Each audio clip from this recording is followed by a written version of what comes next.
Hello everyone. आज से मैं नया चैप्टर आपका स्टार्ट कर रहा हूं, ट्रिग्नोमेट्री। ट्रिग्नोमेट्री का मीनिंग सबसे पहले बताते हैं कि ट्रिग्नोमेट्री का सिंपल मीनिंग ये है कि इसके अंदर एक तो ट्रायंगल होगा और दूसरा ज्योमेट्री का पार्ट होगा। तो ट्रायंगल और ज्योमेट्री को मिला करके जो कॉम्बिनेशन बनेगा उसको हम ट्रिग्नोमेट्री बोलेंगे। तो ट्रिग्नोमेट्री के अंदर सिंपल वे में हमने इसको ब्रेक किया तो ये दो पार्ट में ब्रेक हो जाता है। और उसके बाद आते हैं हम कि अब ट्रायंगल और ज्योमेट्री किस तरीके से इसमें अप्लाई होती है। उसके लिए जो ट्रायंगल इसमें लिया जाएगा ट्रिग्नोमेट्री में, वो हमेशा राइट एंगल ट्रायंगल लिया जाएगा। जो भी एप्लीकेशन इसके अंदर की जाएगी वो सारी एक ही टाइप के ट्रायंगल राइट एंगल ट्रायंगल के अंदर किया जाएगा। और ज्योमेट्री का मीनिंग यहां पर क्या होगा? ज्योमेट्री का सिंपल मीनिंग यहां पर केवल ये लेना है कि आपको जो एंगल कंसिडरेशन इसके अंदर किया जाएगा वो 0 से 90 किया जाएगा। ये 10th के पाठ्यक्रम में है। आगे की बात हम नहीं करेंगे क्योंकि आगे फर्दर फिर आगे इसके एंगल्स वगैरह और रेंज इसकी बढ़ेगी, तो वो हम फर्दर क्लास में जब जाएंगे तब स्टडी करेंगे। अभी केवल हम 0 से 90 के बीच के एंगल्स को ही कंसीडर करेंगे, जिनको हम एक्यूट एंगल बोलेंगे। तो उसके अंदर जो भी एंगल आप लेंगे तो वो आपको फर्स्ट क्वाड्रेंट इसको कह लेना चाहिए। अगर क्वाड्रेंट में इसको हम डिवाइड कर दें तो आपने कोऑर्डिनेट में पढ़ा होगा कि 4 क्वाड्रेंट होते हैं। तो 4 क्वाड्रेंट में सिंपल फर्स्ट क्वाड्रेंट की हम बात करेंगे। जैसे कि यहाँ सिंपल वे में हम अगर आपको बताएं तो ये इस तरीके से इसको डिवाइड कर लें। ये ओरिजिन हो गया आपका O पॉइंट। इधर की तरफ चलते हैं तो ये पॉजिटिव डायरेक्शन, ऊपर की तरफ जाते हैं तो ये पॉजिटिव डायरेक्शन। अब आप देखेंगे यहाँ पे कि जो भी आपका एंगल लिया जाएगा वो ये एंगल कितना है, 90 बना रहा है। यहां पे हम जो भी एंगल लेंगे ये फर्स्ट क्वाड्रेंट के एंगल कंसीडर किए जाएंगे। तो यहां पर ये एक्स एक्सिस, ये एक्स डैश, ये वाई एक्सिस, ये वाई डैश, ये जो एंगल आएंगे एक्स पे जो डिस्टेंस ट्रेवल की जाएगी, वाई एक्सिस पे जो डिस्टेंस ट्रेवल की जाएगी, दोनों पॉजिटिव होंगी। तो all the values are positive in first quadrant. और इस बात को हम इसके अंदर लेके चलेंगे। और एक पार्ट होगा इसका ट्रायंगल का, जो कि ये हमेशा आपको राइट एंगल ट्रायंगल लेना है। राइट एंगल ट्रायंगल में क्या प्रॉपर्टी होगी?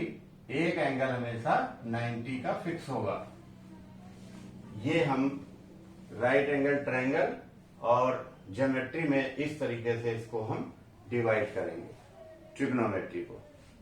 अब आते हैं हम इसमें कि जो ट्रिग्नोमेट्री है वो कैसे अप्लाई होती है। और बात अब आ गई हमारी किस पे? ट्रायंगल पे। सबसे पहले तो ट्रायंगल के अंदर क्या है? 3 साइड्स हैं। टोटल कितनी साइड्स हैं? 3 साइड्स हैं, AB, BC, CA। और 3 एंगल्स हैं आपके, एक 90 फिक्स है और 2 एंगल आपके, एक A बचा और एक C बचा। ये दोनों एंगल कैसे होंगे? एक्यूट एंगल होंगे, यानी 90 से छोटे होंगे। तो ये दोनों एंगल्स आपस में इंटरचेंज हो सकते हैं। ये वाला एंगल जो 90 होगा ये हमेशा फिक्स होगा। इसके सामने की साइड, 90 के सामने की साइड हमेशा क्या होगी? हाइपोटेन्यूज होगी। इसको हम एच से रिप्रेजेंट कर सकते हैं। और अब बात आती है कि इस ट्रायंगल के अंदर सबसे पहले हमने 90 के सामने की जो साइड होगी उसको रिप्रेजेंट कर दिया एच। अब हम इसमें आते हैं, अगर एंगल को, ये जो 2 एंगल आपके बचे, इसमें से अगर एक एंगल हम ये लेते हैं, ये वाला, तो इसके सामने की साइड, एंगल के सामने की साइड हमेशा परपेंडिकुलर P से लिख दिया इसको हमने। और जो बची हुई साइड हमारी बची वो हमेशा बेस हो जाएगी। ये केस हुआ जब हमने एंगल ए कंसीडर किया, ये फॉर एंगल ए एंगल के लिए ये कंडीशन हो जाएगी। अब अगर इसको हम चेंज कर देते हैं, ये बी फिक्स है 90, ये ए हो गया, ये आपका सी हो गया। अब 90 के सामने हाइपोटेन्यूस फिक्स कर दिया पहले इसको, उसके बाद अब ए की जगह पे हम क्या लेंगे, एंगल सी लेंगे। तो अगर एंगल हम सी लेते हैं तो इसके सामने की साइड क्या होगी, परपेंडिकुलर, और जो बची वाली साइड हो गई वो आपकी क्या हो गई, बेस। इसको हम बी से लिख देंगे, ये आपकी बी हो गई।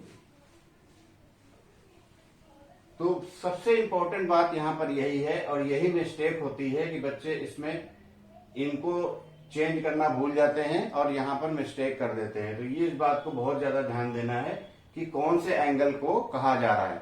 जिस एंगल को कहा जाएगा, ठीक सिंपल सा रूल है, उस एंगल के ठीक सामने की साइड परपेंडिकुलर, 90 के सामने हाइपोटेन्यूस, और जो बची हुई साइड होगी, एडजस्ट साइन बोलते हैं इसको, वो आपकी बी हो जाएगी, बेस हो जाएगी। ये आपका कंडीशन लग गया फॉर एंगल सी, ये एंगल सी की कंडीशन हो गई। अब हम आते हैं कि अगर इसको हम इस पार्ट में डिवाइड करें ट्रिग्नोमेट्री को, कि राइट एंगल ट्रायंगल के अंदर जो साइड्स है और एंगल्स का रिलेशन, साइड्स और एंगल्स का रिलेशन ही हमें ट्रिग्नोमेट्री डील कराता है। तो इसके बारे में, इसको जब बनाया गया तो उस टाइम पे इनके रेशियो के बारे में बात बताई गई, और एंगल के बीच उसका किस तरह, और साइड के बीच उसका किस तरीके से रिलेशन है उसके बारे में बताया गया, और किस तरीके से ये रिलेट होंगे उनको मैं आगे समझाने की कोशिश करता हूं आपको। यहां पर देखिए ध्यान से, अगर हम इसमें हाइपोटेन्यूस पाइथागोरस लगा देते हैं अकॉर्डिंग टू पाइथागोरस थ्योरम, तो ये क्या बन जाएगा, H square equal to P square plus B square, then H equal to, ये स्क्वायर हटेगा तो रूट लग जाएगा इधर, root P square plus B square, और ये पॉजिटिव ही होंगे। इसमें अभी मैंने समझाया था फर्स्ट क्वाड्रेंट में, सारी all the values are positive. तो यहां पर हम h की वैल्यू भी लिख सकते हैं स्क्वायर रूट के अंदर, P square plus B square, और यहां पे h की वैल्यू लिख सकते हैं root P square plus B square. तो ये रिलेशन लगा करके इसमें कोई भी दो रेशियो आपको दिए रहेंगे, उन दोनों रेशियो से तीसरी साइड हम फाइंड कर लेंगे। तीसरी साइड निकलने के बाद इसके अंदर जो भी पूछा जाएगा वो आपका सारा फाइंड आउट हो जाएगा। अब हम देखते हैं इसके अंदर कि किस तरीके से ये एंगल्स निकलेंगे, यानी उसको दूसरे वे में हम कह देते हैं ट्रिग्नोमेट्रिकल रेशियो। तो ट्रिग्नोमेट्रिकल रेशियो जो वर्ड है उसका मतलब है कि जो ट्रिग्नोमेट्रिक रेशियोज होंगे उनके एंगल से रिलेशन है। तो एंगल से किस तरीके से रिलेशन है उसको जरा यहां पर समझते हैं एक बार। जैसे टोटल 6 ट्रिग्नोमेट्रिकल रेशियो हैं, तो 6 ट्रिग्नोमेट्रिकल रेशियो में जो कंसीडरेशन लिखेंगे वो पहले इस तरीके से लिख लेते हैं इसको, साइन रेशियो, कोस रेशियो और टेन रेशियो। ये तीन आ गए, साइन कोस टेन, फिर cosec ratio, sec ratio coat ratio.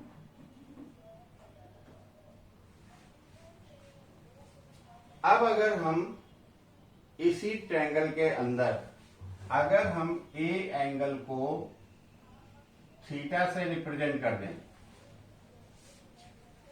Angle A equal to क्या ले लिया, थीटा,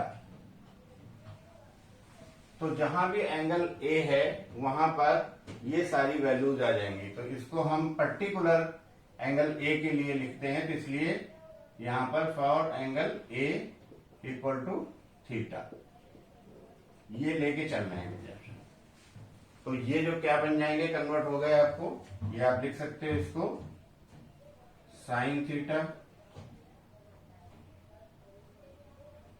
कोस थीटा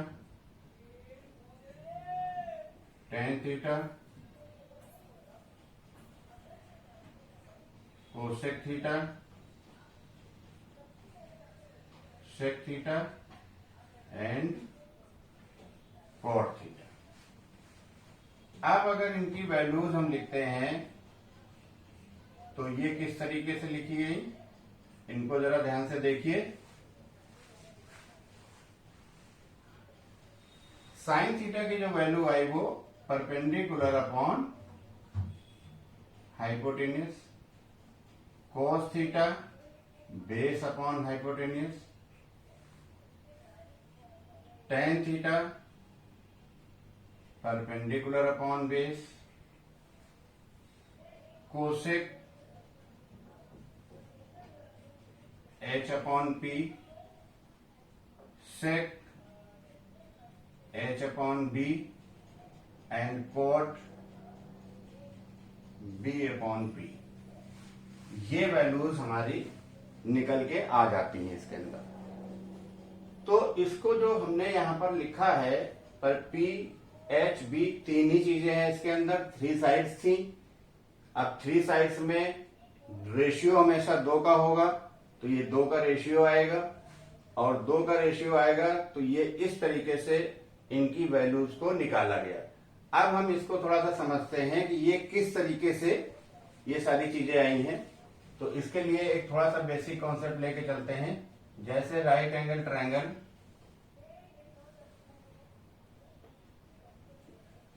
ये 90 हो गया, बी ए सी।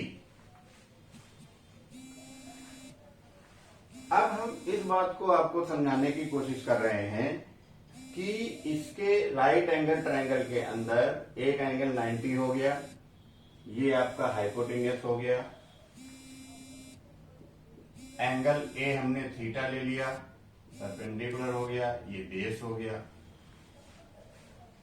अब हम बात करते हैं कि अगर हम किसी एक एंगल को फिक्स कर दें, कौन से एक एंगल को, ए या सी में, ठीक है, ए या सी में एक एंगल को फिक्स करें, यानी एक्यूट एंगल जो आपके बचे हुए ए और सी हैं, इसमें किसी एक एंगल को फिक्स कर देते हैं। जैसे हमने ए को दिया है थीटा, तो यहां पर इसको हमने क्या किया, angle A equal to theta, और ये हमने फिक्स कर दिया।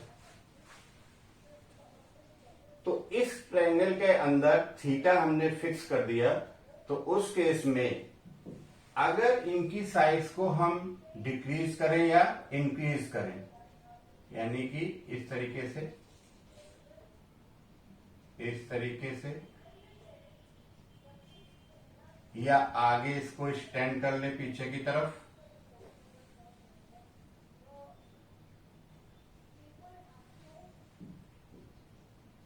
इस तरीके से पीछे भी, अंदर की तरफ और बाहर की तरफ, और इनके नाम डाल देते हैं L, L dash, N, N dash. अब मैं जो बात कहने जा रहा हूं उसको बहुत ध्यान से समझना है आपको। यानी कहने का मतलब है कि आपका जो रेशियो है, इट मीन्स जैसे बीसी अपॉन बीए, ये इक्वल होगा L dash L upon L A, ये डिस्टेंस, ये distance, N dash N upon N A, ये सारे फिक्स होंगे। यानी जिस किसी का भी रेशियो निकाला जाएगा उस सबकी वैल्यू कांस्टेंट आएगी, फिक्स आएगी। तो जब इनकी वैल्यूज कांस्टेंट आ रही हैं तो हम इस रिजल्ट पे पहुंचते हैं कि जो हमने ये 6 ट्रिग्नोमेट्रिकल रेशियोज लिखे यहां पर, तो ये रेशियोज जो आ गए आपके, वो इस तरीके से देखेंगे। एक एंगल फिक्स करने पे इनकी साइड्स के रेशियो में कोई अंतर नहीं आता है। तो हम इसीलिए जो भी ये रेशियोज निकाले गए हैं इनको हम इस साइड्स के टर्म्स में लिख करके हम इसको इस तरीके से रिप्रेजेंट कर सकते हैं। तो ये बात मेरी समझ से क्लियर हो गई होगी कि इन रेशियो में कोई फर्क नहीं पड़ता है। कब नहीं पड़ता है? जब एक एंगल कांस्टेंट रखा जाए, उस कंडीशन में हम इन सभी को रेशियो बोलेंगे और इन रेशियो की वैल्यूज जो निकाली गई वो ट्रायंगल में इस तरीके से इनकी वैल्यूज को फाइंड आउट किया गया, क्योंकि इनके रेशियो में कोई अंतर नहीं होता है, यानी वैल्यू इनकी सेम आती है। अब आपने एक एग्जांपल इसमें बताता हूं, आपने देखा होगा, जैसे अगर tan थीटा की वैल्यू 3/4 दे रखी है तो हम ये कहते हैं कि tan थीटा इक्वल टू 3/4। तो इसको अगर ब्रेक करें या इसको आगे सॉल्व करें, फाइंड कर लो, मान लो सपोज किया फाइंड साइन थीटा, इससे निकालिए कितना होगा। तो सॉल्व हम इसी पैटर्न से ही इसको करेंगे, लेकिन इसमें मैथमेटिकल एक्यूरेसी देने के लिए हम इसको इस तरीके से रिप्रेजेंट करेंगे, tan theta equal to 3k/4k। ये के वर्ड हमने यहां पर दोनों तरफ ऊपर नीचे मल्टीप्लाई कर दिया, क्योंकि ये रेशियो है। रेशियो में हमें किसी कांस्टेंट की ऊपर नीचे सेम वैल्यू लगाने पे कोई भी फर्क नहीं पड़ता है। जो मैं ये बात समझाने की कोशिश कर रहा हूं, इसको बहुत ध्यान से समझ लीजिए, क्योंकि इसका एप्लीकेशन क्वेश्चन में आता है और वहां पर बच्चे इसकी मिस्टेक कर देते हैं। अब कैसे नहीं आता है इसको देखिए जरा। यहाँ पे मैं क्या कर रहा हूं, सपोज किया कि हमने यहां पर इसको 2 से मल्टीप्लाई, यानी k की वैल्यू 2 रख दी, तो ये कितना आ गया 3 × 2 अपॉन 4 × 2 इक्वल टू कितना निकल गया 6/8। अब अगर इसकी वैल्यू हम 3 ले लेते हैं तो 3 × 3 4 × 3 9/12। इसी तरह से अगर इनकी वैल्यू हम बढ़ाते जाएं या कम भी कर सकते हैं तो उस पर कोई रेशियो पे अंतर नहीं आएगा। जैसे 3 × 4 कर लिया इस बार और 4 × 4 ले लिया, 12/16। अब इन सबकी फाइनल वैल्यू देखें तो कितना है, ये आप कैंसिल कर लीजिए ऊपर नीचे, तो ये आपका 3/4 आ जाएगा। ये कैंसिल कर लीजिए 3/4 आ जाएगा, ये कैंसिल कर लीजिए 3/4 आएगा। ये कहने का मतलब ये देखिए, आप रिजल्ट आपका जो निकला वो वैल्यू आपकी वही आई जो आपकी क्वेश्चन के अंदर दे रखी थी, जबकि ये वैल्यूज आपकी सारी डिफरेंट हो गई। तो कहने का मतलब ये है कि आप जब भी इन क्वेश्चंस को करेंगे तो उसमें एक कांस्टेंट को कंसीडर करना पड़ेगा, और ये वैल्यू क्यों चेंज नहीं होती है उसका क्लेरिफिकेशन हमने इस वाले डायग्राम से करने की कोशिश की है। कि किसी भी तरीके से आप अगर देखें तो यही ऑब्जर्व किया गया था उस टाइम पे कि जो लेंथ इनकी आई है, या तो इनको डिक्रीज करें या बढ़ाएं, तो उससे उनके रेशियो पर कोई फर्क नहीं पड़ता है, उनका रेशियो कांस्टेंट रहता है। और हम इससे जो इनके रेशियोज निकाले गए, जो परपेंडिकुलर हाइट, परपेंडिकुलर हाइपोटेनियस और बेस के टर्म में, उनको इस तरीके से लिखा गया। मेरी समझ से क्लियर हो गया होगा ये कॉन्सेप्ट। अब हम आते हैं इस पे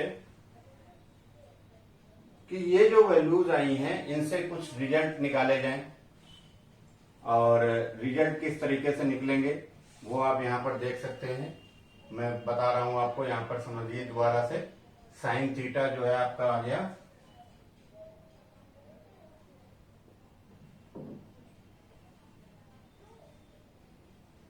P/H,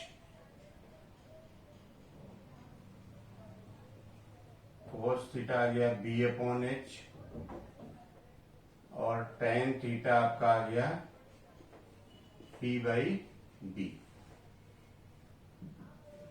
और इसके साथ फिर हमने लिखा था यहां पर कोसेक थीटा, वो हो जाएगा H/P,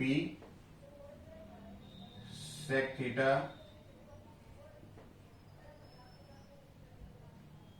H/B, और कोट थीटा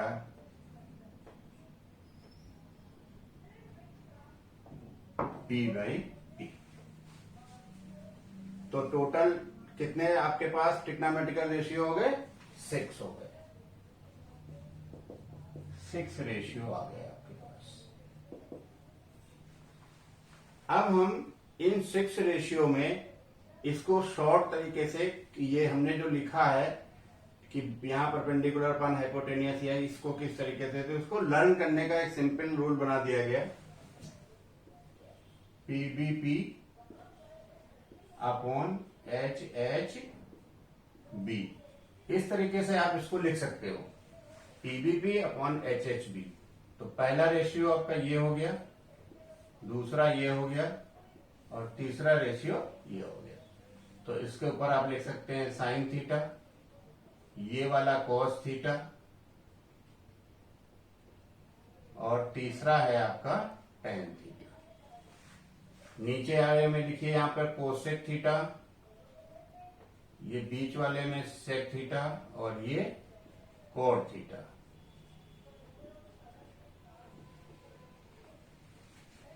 अब हम इसको एक रिजल्ट निकालते हैं कि साइन थीटा जो होगा वो कोसेक का रेसिप्रोकल होगा, यानी उसको हम उसके रिवर्स में लिख सकते हैं। कोस को सेक के रिवर्स में लिख सकते हैं, और टेन को कोट के रिवर्स में लिख सकते हैं। अब हम यहां पर देखें तो ये वैल्यू हमें किस तरीके से इसको निकल के आई है, उनको लिखते हैं यहां पर। तो हम ये लिख सकते हैं इससे,